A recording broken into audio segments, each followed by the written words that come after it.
Hello friends, स्वागत है आप सभी लोगों का हमारे चैनल क्विक स्टडी में। मैं कमल बेस्ट।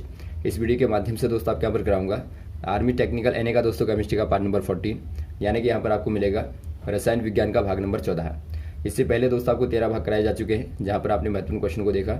आज भी दोस्तों यहाँ पर आप खास क्वेश्चन को देखेंगे जो बार बार पूछे जाते हैं, तो आराम से आप कॉपी और पेन निकाल लेंगे और जो भी क्वेश्चन यहाँ पर मिलते हैं दोस्तों आप लगातार सारे क्वेश्चनों को नोट करते रहेंगे। तो देखिए शुरू करते हैं, कॉपी और पेन आप निकाल लेंगे।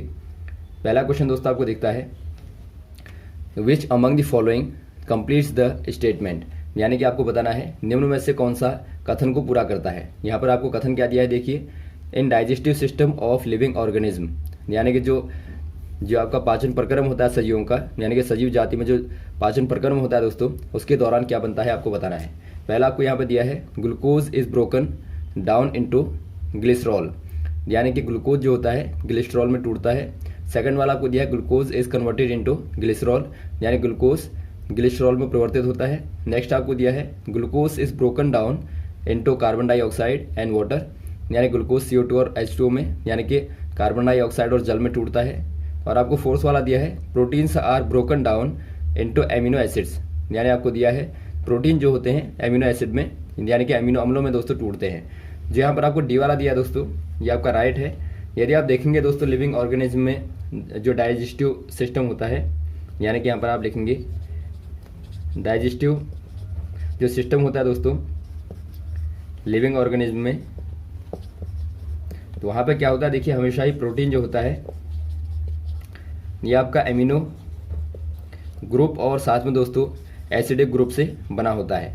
तो यहाँ पर क्या होता है दोस्तों, जब प्रोटीन का पाचन होता है तो ये ब्रोकन डाउन होके, यानी कि एक प्रकार से ब्रेक होने के बाद में एमिनो एसिड्स में, यानी एक प्रकार से आप कहेंगे एमिनो अम्लों में ब्रोकन होता है, यानी कि टूटता है। तो यहाँ पर आपको दिया है डी वाला, तो आप डी वाले में टिक कर देंगे दोस्तों, एमिनो एसिड में टूटता है। और साथ में दोस्तों जो आपका एंड प्रोडक्ट होता है, एंड प्रोडक्ट के रूप में जो होता है दोस्तों वो ग्लूकोज होता है, जो कि आपको मालूम होगा एक प्रकार से कार्बोहाइड्रेट होता है। तो ग्लूकोज दोस्तों एक प्रकार से एंड प्रोडक्ट के तौर पर होता है, यानी कि आखिरी उत्पादक के तौर पर होता है। तो यहाँ पर आप कह देंगे ऑप्शन नंबर आपका डी वाला सही हो जाएगा। नेक्स्ट क्वेश्चन देखिए दोस्तों, मस्तिष्क का मुख्य सोचने वाला भाग कौन सा है, यानी आपको बताना है the main thinking part of brain. यहाँ पर आपको दिमाग का कौन सा वाला भाग सोचने वाला होता है आपको बताना है। यहाँ पर देखिए दोस्तों जो हमारे ब्रेन का सेरिब्रम होता है, सेरिब्रम वाला जो पार्ट होता है, ये दोस्तों फोर ब्रेन यानी कि जो अग्र मस्तिष्क होता है, जो हमारा अग्र मस्तिष्क होता है दोस्तों, जो फोर ब्रेन होता है, उसका मेन पार्ट होता है या फिर आपके मेजर पार्ट जो होता है, मेजर पार्ट होता है दोस्तों सेरिब्रम। और सेरिब्रम ही क्या करता है मेनली दोस्तों, थिंकिंग के लिए दोस्तों रिस्पॉन्सिबल होता है, यानी कि सोचने के लिए जिम्मेवार होता है। तो ऑप्शन नंबर आप टिक कर देंगे दोस्तों यहाँ पर फोर ब्रेन में, ऑप्शन नंबर सी वाले में। यदि आपको सेरिब्रम दिया होगा तो आप सेरिब्रम में टिक कर देंगे, अदरवाइज आप फोर ब्रेन में टिक कर देंगे। और वैसे आप जानते हैं जो मिडल ब्रेन होता है एक प्रकार से सेंट्रल पार्ट होता है दोस्तों ब्रेन का, जो मिडल ब्रेन होता है, मिडल ब्रेन ये आपका सेंट्रल पार्ट होता है ब्रेन का। और ये जो बना होता है दोस्तों ये छोटी छोटी न्यूक्लियाई से बना होता है, यानी कि एक प्रकार से जो सेल की न्यूक्लियाई होती हैं ये दोस्तों छोटी होती हैं। और वैसे आप यहाँ पे देखते हैं जो आपको यहाँ पर हाइपोथैलेमस दिया है, हाइपोथैलेमस दोस्तों ब्रेन का, यदि आप देखेंगे सेरिब्रम को देखें या फिर आप मिडल ब्रेन को देखें, इनका दोस्तों एक प्रकार से निचला वाला जो भाग होता है वो आपका दोस्तों हाइपोथैलेमस कहलाता है। तो यहाँ पर आप कर देंगे टिक ऑप्शन नंबर सी वाले में, सेरिब्रम में या फिर आप कहें फोर ब्रेन में, अग्र मस्तिष्क में। अगला क्वेश्चन यहाँ पर देखिए दोस्तों, अगला क्वेश्चन यहाँ पर आपको दिया है, निम्न में से कौन सा हार्मोन पादप कोशिकाओं को प्रकाश की ओर बढ़ने के लिए सक्रिय करता है, यानी एक प्रकार से आपको पूछा गया है, which among the following hormones stimulates the plant cells to grow in a manner such that the plants appears to be bent towards light. आपने देखा होगा दोस्तों जो प्लांट होते हैं लाइट की ओर बेंट होते हैं, यानी जहाँ की ओर प्रकाश जहाँ से आता है वहाँ की ओर दोस्तों क्या करते हैं, वो बेंट हो जाते हैं, यानी एक प्रकार से मुड़ जाते हैं। तो ये क्या कौन सी वाली प्रॉपर्टी होती है, कौन सा वाला हार्मोन होता है आपको बताना है। आपको यहाँ पे प्लांट हार्मोन बताना है दोस्तों, जो कि रिस्पॉन्सिबल होता है यहाँ पे पौधों को बेंट होने के लिए, बेंट टूवर्ड लाइट, यानी प्रकाश की ओर दोस्तों जो बेंड करने के लिए रिस्पॉन्सिबल होता है, जो एक प्रकार से उनको स्टिमुलेट करता है। स्टिमुलेट करना यानी कि सक्रिय करता उनको, वो कौन सा वाला हार्मोन होता है। पहला आपको दिया साइटोकाइनन, दूसरा आपको दिया ऑक्सिन, तीसरा आपको दिया है जिब्रेलिन और चौथा दिया है एस्बेसिक एसिड। ये दोस्तों यहाँ पर हो जाएगा ऑप्शन नंबर बी वाला ऑक्सिन हार्मोन। दोस्तों ऑक्सिन हार्मोन ही रिस्पॉन्सिबल होता है जो कि एक प्रकार से पौधों को दोस्तों प्लांट सेल को क्या करता है, प्रकाश की ओर यानी कि लाइट की ओर बेंट होने के लिए स्टिमुलेट करता है। तो ऑप्शन नंबर आप कर देंगे टिक यहाँ पे बी वाले में। वैसे आप साइटोकाइनन को देखें तो साइटोकाइनन क्या करता है दोस्तों, ये रिस्पॉन्सिबल होता है सेल डिवीजन के लिए, यानी कि करता है सेल डिवीजन यानी कि कोशिकाओं का दोस्तों कोशिका विभाजन के लिए मुख्यतः रिस्पॉन्सिबल होता है। ये भी बार बार पूछा जाता है, आप नोट कर लेंगे। नेक्स्ट क्वेश्चन देखिए दोस्तों, match the hormones in the following list, यानी कि आपके यहाँ पे नीचे लिस्ट दी है दोस्तों, उनके आधार पर आपको हार्मोन्स को यहाँ पे मैच कराना है। यहाँ पे देखिए दोस्तों, पहला वाला आपको दिया है एड्रेनालिन और सेकंड आपको दिया है एस्ट्रोजन, थर्ड वाला आपको दिया है इंसुलिन और फोर्थ आपको दिया है फेरोमोनस। यहाँ पर जो पहला वाला होता है दोस्तों एड्रेनालिन, आप जानते हैं ये आपका दोस्तों एड्रिनल ग्लैंड के द्वारा इसका सिक्रेशन होता है, यानी कि सिक्रेशन होगा दोस्तों एड्रिनल ग्लैंड के द्वारा, यानी कि एड्रिनल ग्रंथि के द्वारा दोस्तों इसका यहाँ पे सिक्रेशन होता है। तो यहाँ पर देखिए दोस्तों, जो एड्रेनालिन होता है इसका सिक्रेशन कब होता है, मेनली दोस्तों secreted in case of exercise, यानी जब आप व्यायाम करते हैं एक्सरसाइज के दौरान दोस्तों और फेयर के दौरान, यानी कि जब आपको डर लगता है, और साथ में दोस्तों ऐसी वाली सिचुएशन में, ऐसी वाली कंडीशन में दोस्तों जब खास तौर पे डेंजरियस मूवमेंट हो, यानी एक प्रकार से आपको खतरे की जब वहाँ पे आशंका लगती है तो वहाँ भी दोस्तों एक प्रकार से इसका सिक्रेशन होता है। तो पहला दोस्तों आपका यहाँ पे हो जाएगा 1 के साथ में। सेकंड आपको दिया है एस्ट्रोजन। जो ऑस्ट्रोजन होता है दोस्तों, ऑस्ट्रोजन बार बार आपको बताया गया है, ये दोस्तों एक प्रकार से फीमेल प्राइमरी सेक्स हार्मोन होता है। तो यहाँ पर आप कह देंगे ये दोस्तों फीमेल क्या होता है, सेक्स हार्मोन होता है, यानी कि फीमेल में आप टिक कर देंगे ऑप्शन नंबर 3 में दोस्तों। और वैसे आपका इंसुलिन दिया है, इंसुलिन क्या होता है दोस्तों, ये एक प्रकार से बॉडी में शुगर के मेटाबॉलिज्म के लिए दोस्तों रिस्पॉन्सिबल होता है, यानी एक प्रकार से आप कह देंगे जो इंसुलिन होता है, insulin is responsible for metabolism of sugar in our body, यानी दोस्तों हमारी बॉडी में शुगर के मात्रा को नियंत्रित करने के लिए दोस्तों इंसुलिन यहाँ पर मुख्यतः रिस्पॉन्सिबल होता है। इंसुलिन हार्मोन होता है जो कि जिसका सिक्रेशन कहाँ से होता है दोस्तों, ये आपका होता है पैनक्रियाज से। पैनक्रियाज यानी कि जो अग्न्याशय होता है, अग्न्याशय से ही दोस्तों इसका यहाँ पे सिक्रेशन होता है। और वैसे आपका नेक्स्ट वाला दिखता है आपको फेरोमेनस। फेरोमेनस दोस्तों एक प्रकार का कंपाउंड है, जो केमिकल कंपाउंड है।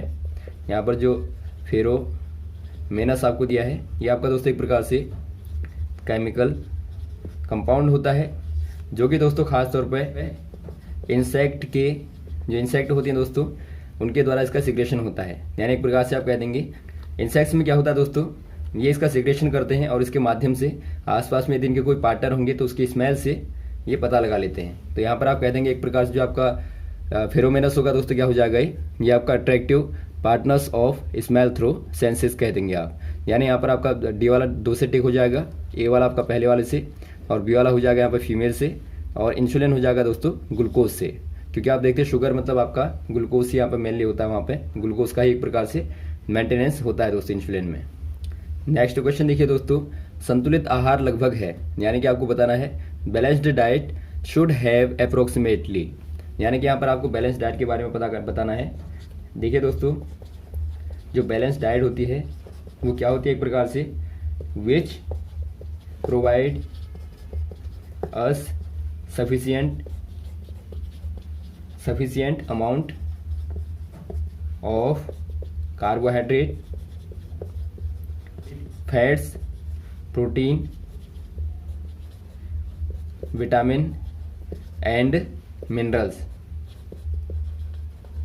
यानी कि एक प्रकार से दोस्तों आप किसे बैलेंस डाइट कहते हैं, संतुलित आहार किसे आप कहते हैं, जिससे आपको दोस्तों सफिशिएंट यानी कि उपयुक्त मात्रा में क्या मिलता है दोस्तों, कार्बोहाइड्रेट मिलते हैं, फैट यानी कि वसा मिलती है, और आपको प्रोटीन मिलते हैं, और साथ में दोस्तों आपको विटामिन और मिनरल यानी कि खनिज आपको मिलते हैं। तो यहाँ पर आप कह देंगे दोस्तों जो मेनली मात्रा होती है आपकी लगभग आपकी अप्रोक्सीमेटली होनी चाहिए। तो यहाँ पर मेनली आप कह देंगे दोस्तों मैक्सिमम आपका यहाँ पे क्या है, कार्बोहाइड्रेट है, यानी कि एक प्रकार से आप कहेंगे 3/5 जो होगा वो दोस्तों कार्बोहाइड्रेट होगा, और 1/5 दोस्तों लगभग यहाँ पे फैट, और 1/5 लगभग प्रोटीन होगा।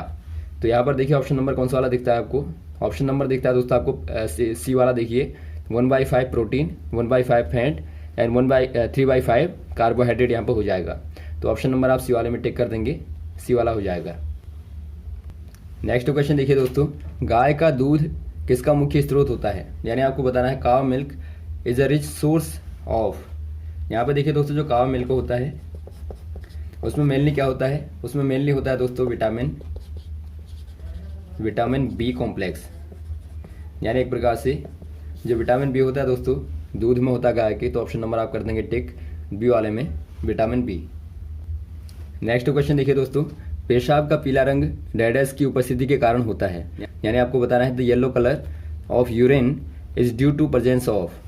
यहाँ पर देखिए दोस्तों यूरिन में जो आपने देखा होगा पीला रंग होता है, तो उसका रीज़न क्या होता है आपको बताना है। आपको बाइल दिया है, लिम्फ दिया है, और यहाँ पर आपको कोलेस्ट्रॉल दिया है, और यहाँ पर आपको दिया है यूरोक्रोम। यहाँ पे देखिए दोस्तों एक प्रकार का यूरोक्रोम एक केमिकल यहाँ पे सबस्टेंस होता है। Urochrome is a chemical substance which is responsible for yellow color of urine, यानी एक प्रकार से दोस्तों जो यूरिन का पीला कलर होने के लिए रिस्पॉन्सिबल होता है वो यहाँ पर होता है यूरोक्रोम। तो ऑप्शन नंबर आप डी वाले में टिक कर देंगे। और बाइल आप जानते हैं दोस्तों बाइल क्या होता है, बाइल एक प्रकार से लीवर के द्वारा दोस्तों इनका सिक्रेशन होता है, और जो कि फैट और प्रोटीन के पाचन के लिए मदद करते हैं। यहाँ पर आप कर देंगे जो बाइल होते हैं दोस्तों, बाइल क्या होते हैं, प्रोड्यूस्ड बाय लिवर, यानी कि यकृत के द्वारा ये प्रोड्यूस होते हैं दोस्तों। और ये कहाँ मदद करते हैं, ये मदद करते हैं digestion of lipids and fats. और आप जानते हैं लिपिड और फैट का पाचन मुख्यतः कहाँ पर होता है दोस्तों, स्मॉल इंटेस्टाइन में होता है, यानी कि छोटी आंत में होता है। तो ये भी आपको मालूम होना चाहिए। तो और कोलेस्ट्रॉल क्या होता है दोस्तों, कोलेस्ट्रॉल एक प्रकार का, कोलेस्ट्रॉल क्या हो जाएगा, यहाँ पर आप कर देंगे कोलेस्ट्रॉल जो होता है दोस्तों एक प्रकार का वॉक्स होता है। इट इज एन वॉक्स कह देंगे आप, एन वॉक्स लाइक फैटी सबस्टेंस, यानी एक प्रकार से दोस्तों क्या होता है, वसीय पदार्थ होता है, यानी कि वसायुक्त पदार्थ होता है, वॉक्स के तौर पे आपको दिखाई देता है। यानी जो आपका कोलेस्ट्रॉल होता है दोस्तों एक प्रकार का वसा का ही दोस्तों वॉक्स होता है। और इसका इस्तेमाल दोस्तों खास तौर पे ये प्रत्येक सेल में होता है, आप कह देंगे प्रत्येक ह्यूमन सेल में दोस्तों ये पाया जाता है। और इसका योगदान कहाँ पर होता है, हार्मोन्स के फॉर्मेशन में दोस्तों, माना हार्मोन को बनना है तो उनके फॉर्मेशन में इसका मुख्य योगदान होता है। वैसे यहाँ पर जो लिम्फ होता है, लिम्फ एक प्रकार का फ्लूइड होता है दोस्तों, लिम्फ एक प्रकार का, यहाँ पर आप कह देंगे जो लिम्फ होता है तो आप कह देंगे it is a fluid which is circulated in lymphatic system,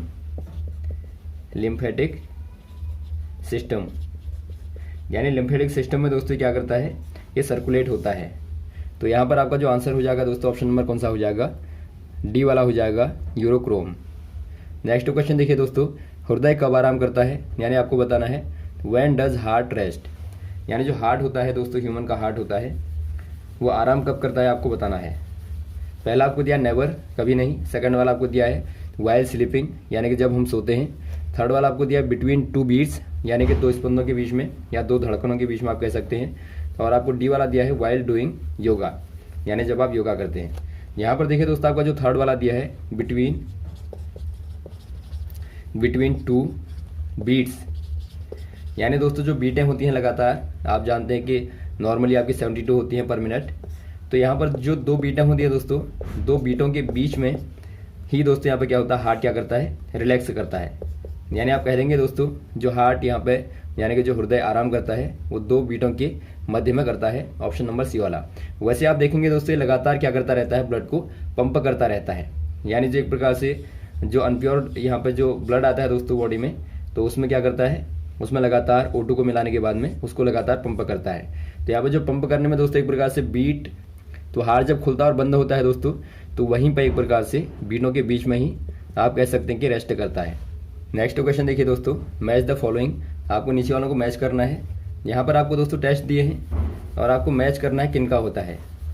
पहला आपको दिया है EEG यानी कि EEG दिया है, सेकंड वाला आपको ECG दिया है, थर्ड वाला आपको EOG दिया है और फोर्थ वाला EMG दिया है। जो EEG होता है दोस्तों ये ब्रेन का होता है यानी कि मस्तिष्क का होता है, और सेकंड वाला आपको ECG दिखता है जो कि हार्ट का होता है यानी कि हृदय का होता है दोस्तों, और थर्ड वाला आपको दिया EOG।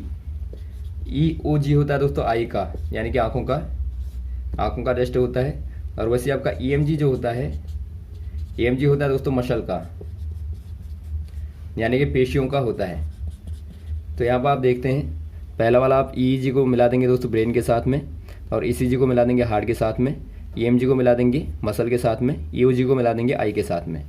तो ये आपका आंसर हो जाएगा। नेक्स्ट क्वेश्चन देखिए दोस्तों, मैच द फॉलोइंग, यानी आपको नीचे वालों को मैच करना है दोबारा से। यहाँ पर देखिए दोस्तों एक कॉलम में आपको विटामिन के नाम दिए हैं और सेकंड वाले कॉलम में आपको केमिकल कंपाउंड दिए हैं, यानी जो विटामिन में जो केमिकल कंपाउंड प्रेजेंट होते हैं उनका नाम आपको यहाँ पे दिया है। विटामिन ए जो होता है, विटामिन ए क्या होता है दोस्तों, इसका नाम क्या होता है, रेटिनॉल होता है। और सेकंड वाला आपको दिया विटामिन बी।